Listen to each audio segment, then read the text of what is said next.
Hello जी, राम राम जी, कैसे हो भाई सारे। हम तो ठीक हैं। मैं बनाऊंगी आलू के पराठे। सुबह के बज गए 6:30 और अब मैं आलू के पराठे बनाने शुरू करूँगी। बच्चों का लंच करना है तैयार मुझे। और रसोई में मैं आ गई भाई। और अब मैंने आलू के पराठे बनाने शुरू कर दिए। आलू हमने रात को ही रख दिए थे हारे में उबलने, तो आलू हमारे उबल गए थे। सुबह ही पराठे बनाने शुरू कर दिए थे क्योंकि बच्चों की वैन आवे सुबह ही बहुत जल्दी, तो इसलिए जल्दी बनाना पड़ेगा। इसलिए आलू रात को ही हंडी में हारे में रख दिए थे उबलने में। सुबह रात के 10-11 बजे तक वे उबल गए थे। सुबह तक ठंडे हो गए थे, तो सुबह ही उठ के हमने छील लिए थे और आलू की स्टफिंग कर दी थी तैयार पहले ही। और अब आलू के पराठे सेकने मैंने शुरू कर दिए थे। साथ साथ ही बच्चों के लंच में भी मैं रखती रहूँगी। पराठे जल्दी सीखते जा रहे हमारे, और मैं साथ के साथ लंच में भी लगाती रहूँगी। और ये देखो भाई, खुशबू कितनी अच्छी आ रही। आरवी वीडियो में भी देख के कह रही थी, मम्मी बहुत अच्छी खुशबू आ रही है आलू के पराठों की। आरवी को बहुत पसंद है भाई। मेरे सारे बच्चों को आलू के पराठे बहुत पसंद है भाई। वैसे तो सबको ही हो गया आलू के पराठे बहुत पसंद, पर किसी किसी को नहीं भी होते। पर हमारे घर में तो सबको अच्छे लगे आलू के पराठे। और आलू के पराठे मेरे बनकर तैयार हो गए। ये थे 3 पराठे मेरे लिए, बच्चों के बनने रख दिए थे उसमें। और फिर काम निपटा कर हमने जा रहा था आज नाज।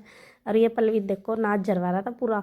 इसने झरवाया पूरा नाच। इसने कुछ कमी नहीं करी। इसने सबसे ज़्यादा नाच जा रहा है। इसने कल भी जा रहा था क्योंकि हमारे बोने जाने थे 50-60 बीघे गेहूँ, तो इसलिए सारा नाच झाड़ना था। और इसने सबसे ज़्यादा झरवाया नाच। और बच्चे भी स्कूल में से आ गए थे और मैंने धोने शुरू कर दिए थे बच्चों के कपड़े, क्योंकि आते ही बच्चों के कपड़े धुल जा तो बहुत सारा काम तो निमट गया, नहीं तो सुबह ही बहुत ज़्यादा कपड़े हो जाते। इसलिए गाइस यार भी कहाँ गई यहाँ से? अभी तो इधर ही थी। गाइस वो काम करती करती सो गई। ये देखो, काम करती करती सो गई है बेचारी। बेचारी को नींद अच्छी आ रही है। देखो ये सो रही बेचारी।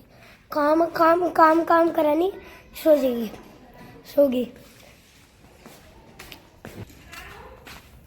देखो रत्ते में खेल रहा है बेचारा। देखो मुझे पकड़ लिया इन्हें पीछे से।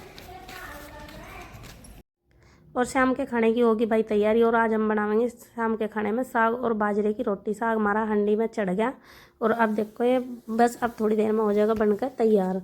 अभी तो हंडी में ही साग, तो साग हमारा कट गया और हंडी में गिर गया। अब घुटन लग रहा। अब देखो कैसा, अब देख कर बताइए भाई कैसे इस तरह कौन कौन बनावा है साग। साग देखियो हमारा कैसा बनेगा। वैसे बहुत टेस्टी साग बना है हमारा। और ये देखो साग हमारा कुछ ही देर में तैयार होने वाला। हम बहुत जल्दी साग रख दें वरना फिर भी पर हमें अंधेरा ही हो जाए, क्योंकि परिवार है भाई खाने वाला, रोटी बड़ा परिवार है, तो इसलिए अंधेरा ही हो जाए जब भी। साग हमारा बन गया और अब हम इसे उतारेंगे नीचे। बाजरे की रोटी सेकी मम्मी ने पहले सेकी 2-3 रोटी मैंने, और फिर मेरे पर टूट गई मेरी रोटी, तो फिर मम्मी ने सेकनी शुरू करी रोटी। और अंधेरा देखो कैसा हो गया भाई। हमने 4 बजे 4:30 बजे साग रख दिया था बनना और अंधेरा हो गया। मैंने बनवाई थी अपनी मक्की की रोटी, मेरी मक्की की रोटी। और यह है मेरी थाली तैयार। देखो भाई मेरी थाली कैसी लग रही। और इस तरह कौन कौन खा रहा है साग, सब बताइए भाई।